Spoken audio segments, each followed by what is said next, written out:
Right, so if we start with you, Ben, introduce yourself, but also answer one of our first questions on the agenda, which was, is it becoming easier for a born digital company who's got excellent customer experience to just simply add content and then become a competitor to this industry? Okay, so good morning. I'm Ben Keane. I've been thinking about the future of this business for about 30 years, and the future isn't what it used to be. I was most recently chief analyst at IHS, before that Screen Digest, now I'm an independent. So,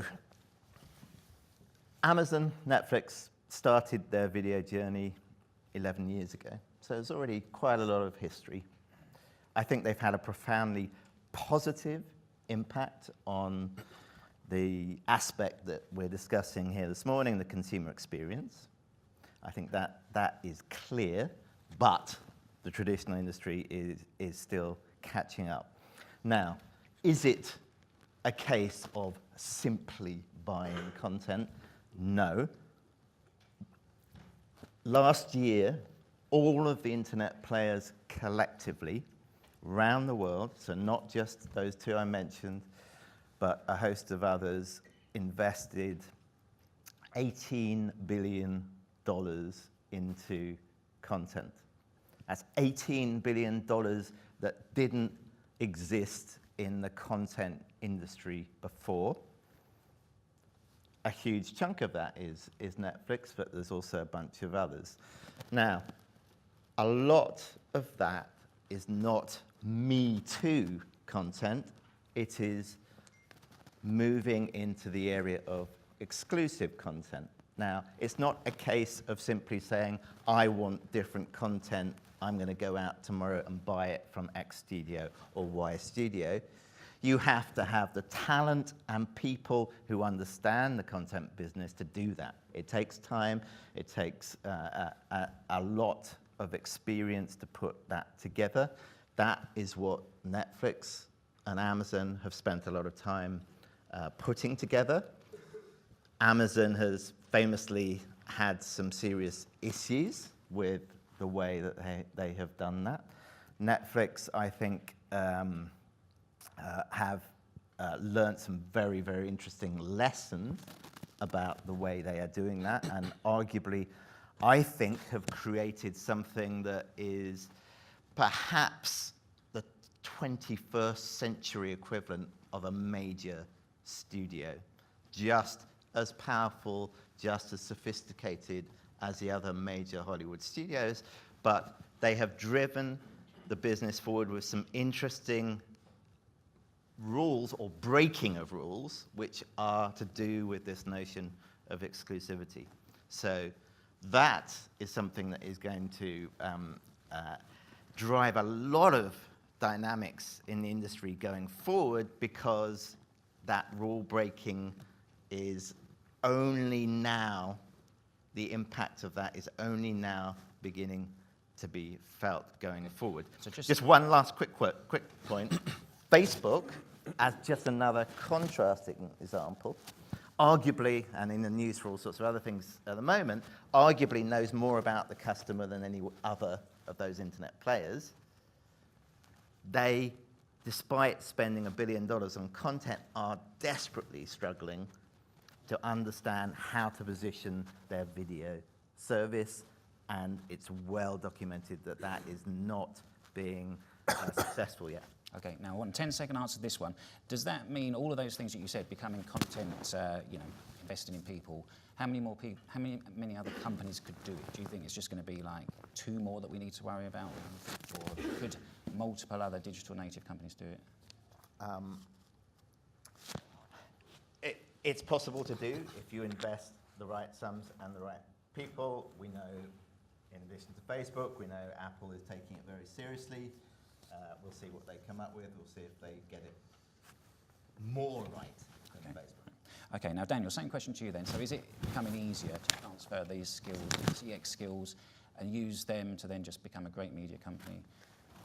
Same question really is very unfair, because what should I add to that comprehensive answer? So I'm Daniel. I have been working for Unitymedia for a long time, and I have been leading the team for transformation, digital transformation and innovation over the last 1.5, 2 years there. I now work as a freelance advisor on that same topic. So I've seen a lot really on where our classical media industry is, where it is good at, but also where we need to, sincerely adapt the change that I've been talking about. I think the counter question is, will this change that we have mentioned a couple of times here, will the media industry be in a position and able to pursue this change quickly enough? Because yes, there is a lot of experience, obviously, in content sourcing and also bundling content, etc.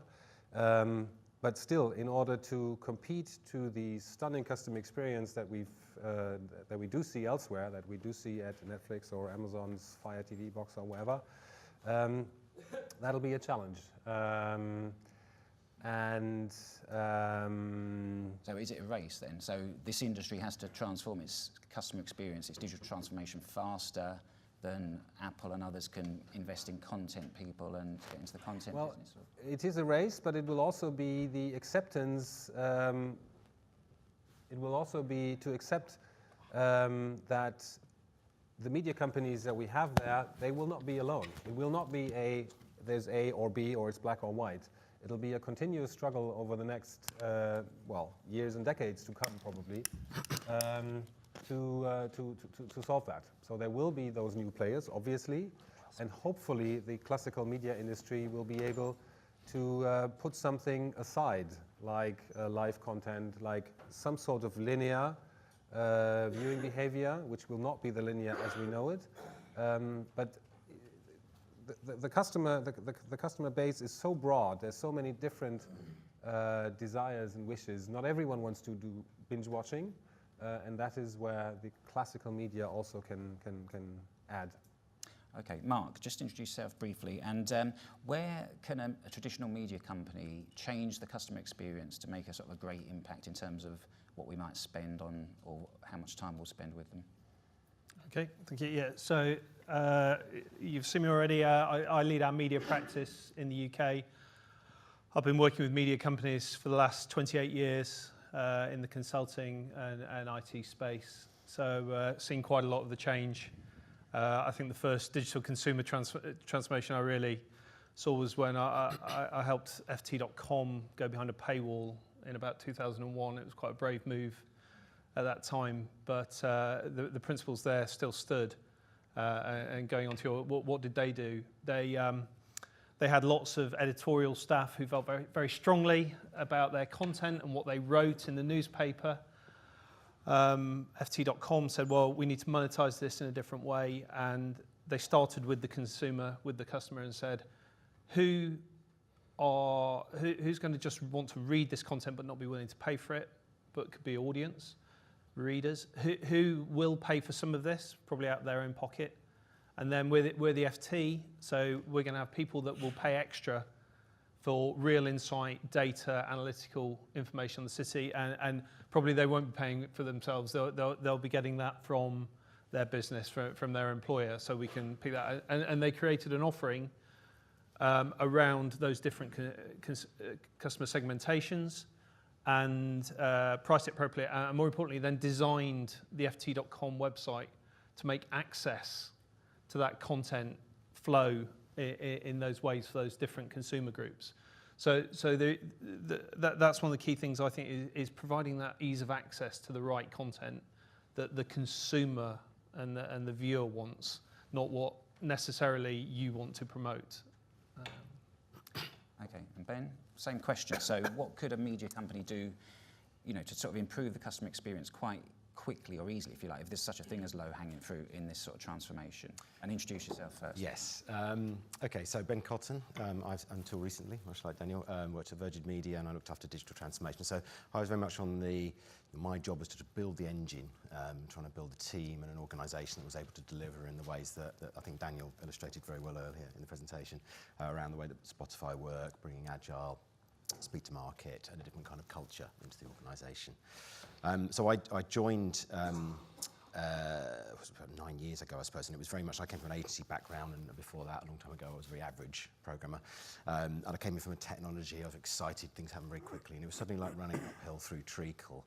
And trying to change things quickly was a very hard thing to do. And over time, I learned a few lessons around how I needed to go and address the mindset and come at it from a different angle and change the way that we went about things and drive more cultural change through. And that's really where my focus has gone towards over the last few years. And so I suppose to the extent that answers your question, is there anything quick and easy to do? Well, probably not. You know, I mean, the quick and easy things I would hope have probably been picked off. I think where you've got to is a place where there's lots of great technology, there's lots of little great point experiences and solutions out there where you can point at it, and Sky are doing this very well, or Virgin are doing that very well. But what you don't have is very much of a, I suppose, a joined up experience, perhaps in the way that Mark was just talking about at ft.com, where you're able to sort of bring all of those different bits of the organisation together and get them operating in the same kind of wave and the same kind of goals, you know, behind the same kind of goal, so that you can deliver a consistency of customer experience and then operate in a very fast, agile manner around it, and really through that deliver that great cutting edge experience that customers are expecting today. But at Virgin Media, didn't you try and consolidate how many apps there were? That was a kind of an obvious... Certainly an ongoing challenge there. So I mean, it's a great illustration of Virgin. The mobile apps have an ability to breed. And so you'll find when you're in the middle of a strategy of reducing them and trying to simplify your customer experience, then another one will pop up. And it's a reflection of the way that business is organised. And there's always a good reason. And it's one sort of salient example for me, because it was a very difficult one to try and address, because you're trying to actually, what starts off as a customer experience or a technology issue, well, let's just build one app that does all of that, and then we'll get an agency in to design it so it works well, and away you go. Actually, as a business and an organisational problem, until you go up and you get the right kind of backing and the right kind of support in place and the right kind of consensus around the organisation, you're going to keep making new apps, and you're going to keep confusing your customers. So a concrete example today, I mean, that's people are getting into smart TV, like broadband providers, they've got a TV, sorry, not smart TV, smart home. Would you launch a new app for smart home? So you've got your smart home app here, and then your TV app there. Should it all be in one place? Well, would I?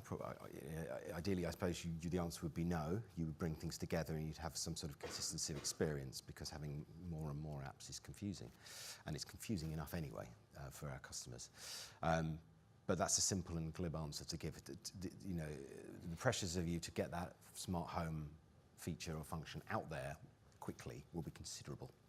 And then building that into another app will be difficult, because they've got their own schedule and they may have their own objectives, and I'm sure they would. So these are the challenges that someone like me would be facing day to day, trying to work across an organisation to bring them together and to keep the customer in mind. I mean, we've mentioned Amazon a few times, and I was a presentation from one of their guys recently about how they have the empty chair in the room. There's always a customer to think about. It seems a bit trite, but I think in principle, that's the way they do it. Everyone has to find their own way. But I mean, I think that's a principle that often is lacking in our industry, in organisation, and we're very product and feature and technology focused, or content focused, and all those things, as you were saying earlier, Mark, matter hugely and are necessary, but they are not everything, and the customer's been missing too often, I think.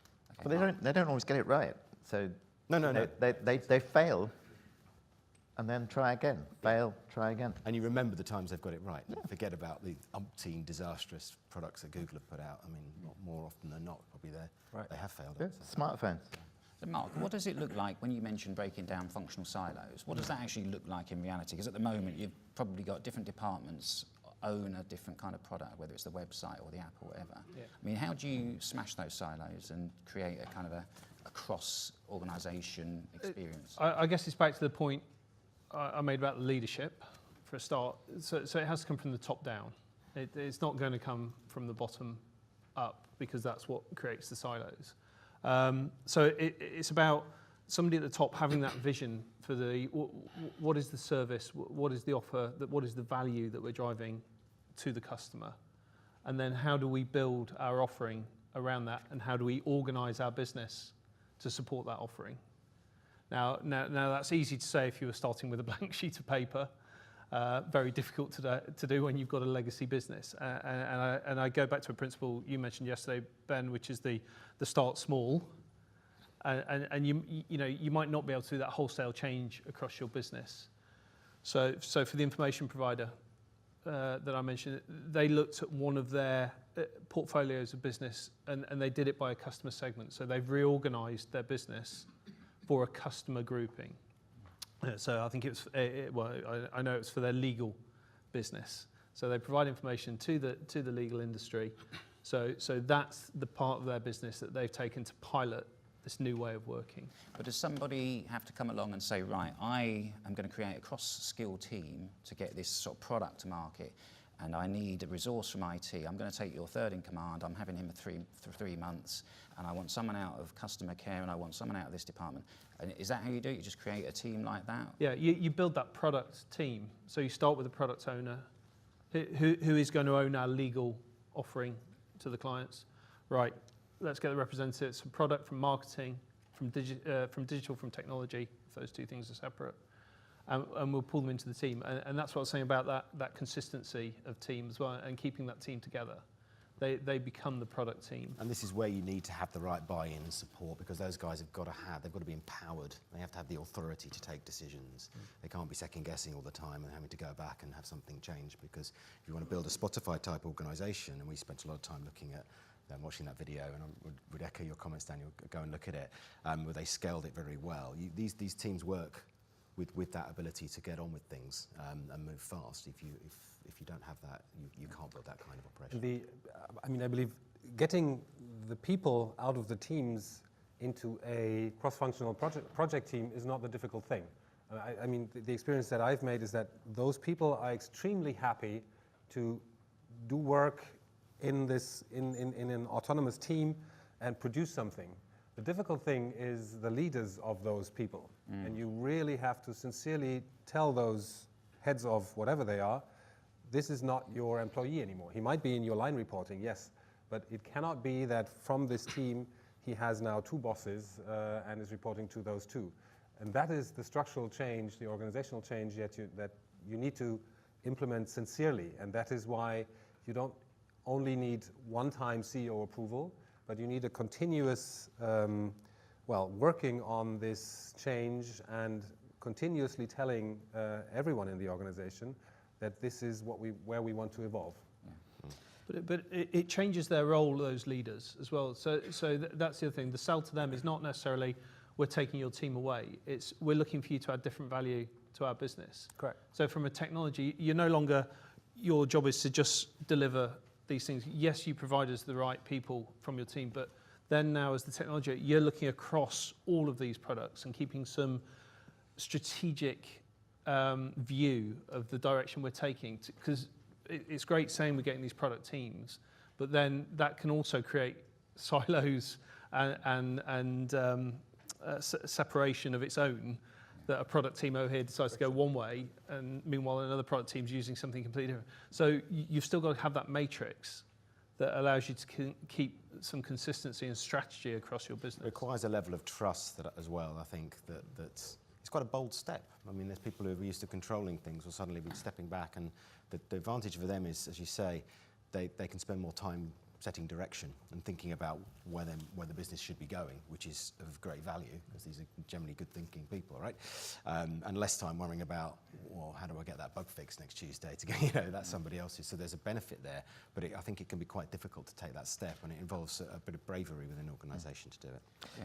The more different things a company does, the harder it is, though. So, one of the great advantages of a company like Netflix is it's completely focused on doing one thing really well. The more different services you're trying to, and products you're offering to a customer, the more challenging it is to get all of that right, the more that different parts of the business get privileged over others. So yesterday, I talked about how, it's challenging to actually execute on the theoretical power of the bundle, triple play, quad play, whatever it is, because you tend to have different silos of data associated with each of those services, and very often, if it's a telco, for example, the mobile business gets privileged over the video business or the broadband business. So bringing a single view of the customer together to actually make that customer experience better across the whole organization, That's incredibly challenging. And then the other dimension on that is you have a long legacy of customers going back over many, many years. Exactly. And it becomes very difficult to move quickly in that moment. So, Daniel, how do we prove that this works? I mean, presumably you need buy-in from the board, and do you need some sort of short-term results to go and say to them, look, this is working, you need to stick with this? I mean, is there any sort of monetary return in the short term, or do you just need shareholders to kind of have a real long-term faith in a project like this? Well, you need to make sure that everyone knows this will not be a 3-month project. It'll take much longer to really pursue this change. You need to let's say, get your mind around how far do I want to go in this change? Is it only change on people, or, as Spotify has done, do I want to change my entire system, platform, and software stack in order to support that as well? I mean, Spotify has rewritten their entire software to be able to support small teams which can work on modular on modules of the software. So that is where you need to be quite clear on your vision. Yes, I believe you need return of something, motivation. You need to produce something. I'm pretty sure it will not be revenues. You will not get big revenues, in particular compared to the big revenues that most of the media companies do today with their classical business models. Obviously, if you're trying out something innovative, possibly, that will not be bringing huge millions within 12 months. So that kind of thinking you need to get rid of, but there will be returns on, for example, positive press, rise of NPS in that area, better customer feedback, so you will be able to make use of the achievements that you. It's got to be a permanent state, hasn't it? It's got to move Absolutely. into a permanent state of culture. Yeah. It's not a one-off thing. You've got to create this new culture. But will every media company buy into this sort of long-term vision? I mean, there are shareholders who like short-term returns. I mean, are we going to see here a fall-off of companies whose backers will just not stick with the long-term transformation project? Is it kind of like an inflection moment where those who have patient and deep-pocketed shareholders can do this, turn themselves into a different company in 5 years or 3 years, and the others fall by the wayside, or what happens? I do think you need to have a very strong vision and a lot of belief at the top, because it will not be plain sailing, and it will not be 3 months. And if you're trying to change an entire operation and there's thousands, tens of thousands of people in that operation, it takes a lot of time to do it, no matter how clever you are or how you go about it. And the technology bit tends to happen earlier and seems hard, but is probably the easiest bit. And then the cultural and the process and all that stuff, and finance and legal and everybody else comes along after. I think if you don't have that real belief in the destination, then you'll fail. I don't know whether it's necessarily about investment. We talked briefly yesterday. I think sometimes you can have too much money because you can spend a lot of money and buy a lot of tech, and that feels great because that's going to give you all the answers, but actually maybe distract you from the real problem, which is the way that you're doing things, which is what we're here today to talk about.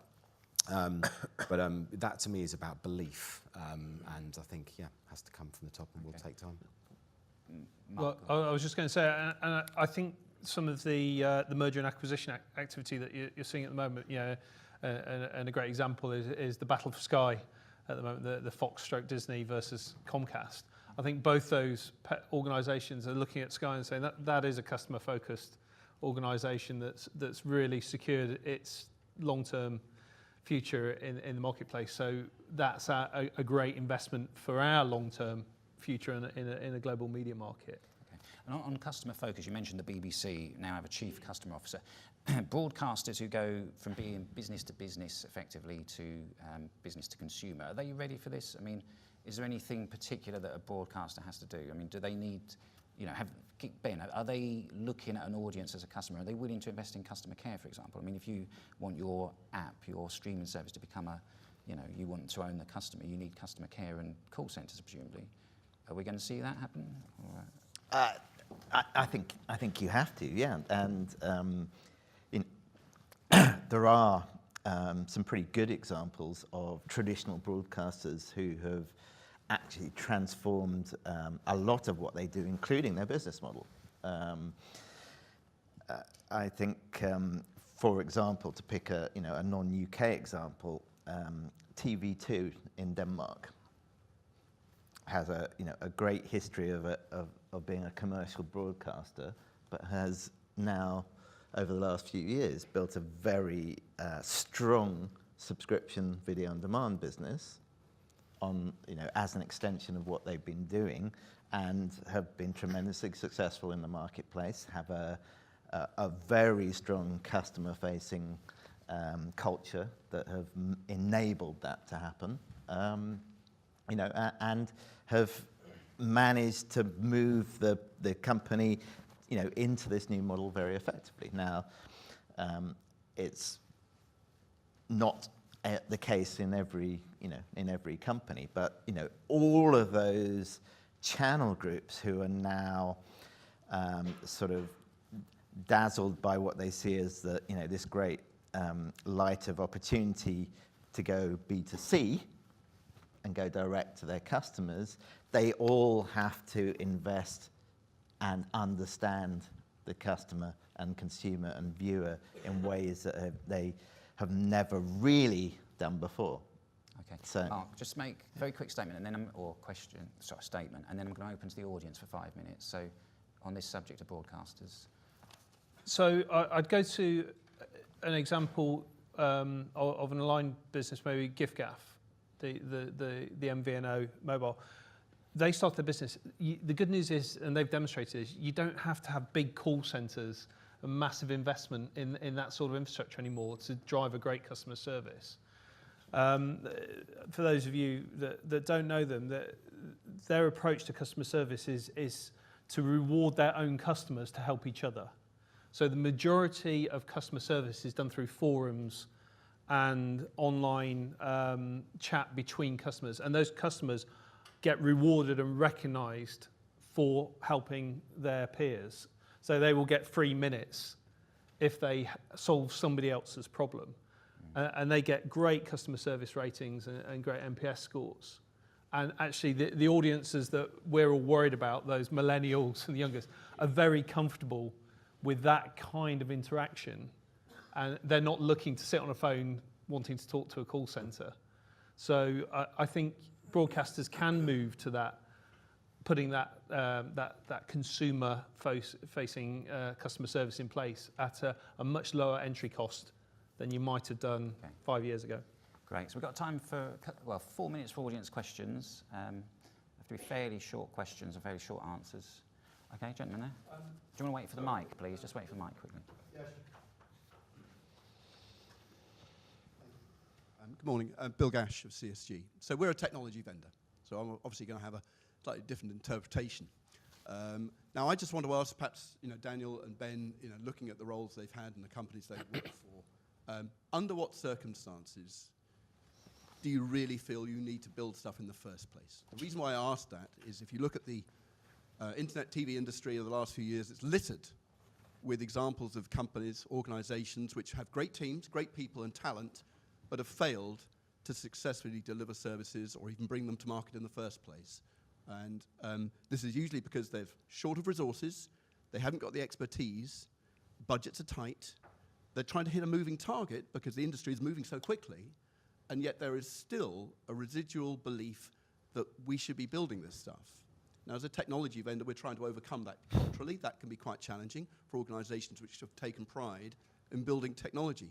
So in your organizations, under what circumstances do you feel it's essential to build and own your own stack in the market that we live in today, which is, as I said, moving so quickly? So should you try and outsource some of your digital transformation?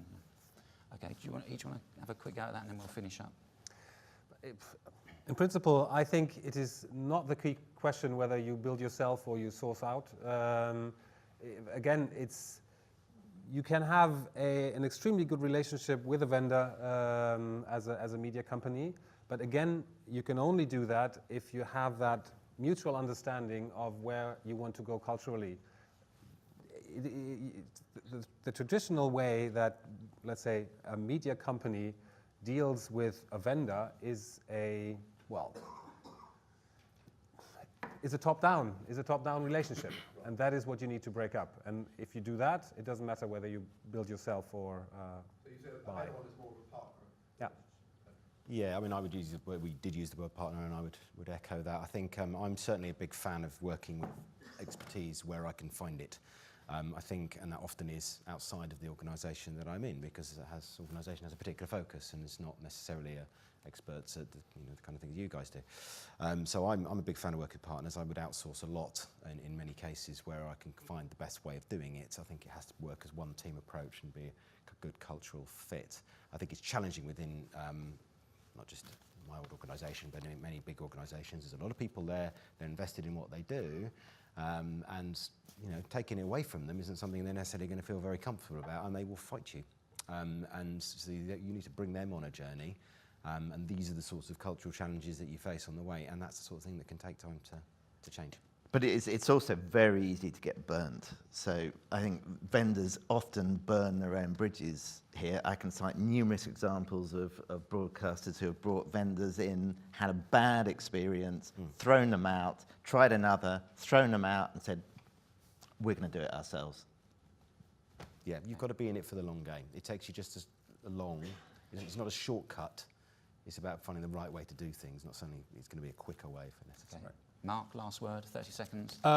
Quickly, I'd say it is absolutely the right mindset, and they need to extend that not just to what the capabilities they need in-house, but also partnering in general as an ecosystem, and saying we don't have to own everything. We can work in partnership. The flip side to that, the enabler for that, is having the right organisation and technology to do that. I think the biggest barrier to some of this partnering is the actual legacy technologies, that they're not equipped to plug into partners, to plug into third parties. There's talk of microservices, APIs. If we delve slightly more into just to make you more technically open as an organisation to work with partners. Okay, great. Well, we're out of time, so I'm sure that you're all around today, are you? Yeah. So if you want any more more technical questions, come and see these gentlemen are here. Thank you very much for coming, and if you could just give our panel a hand.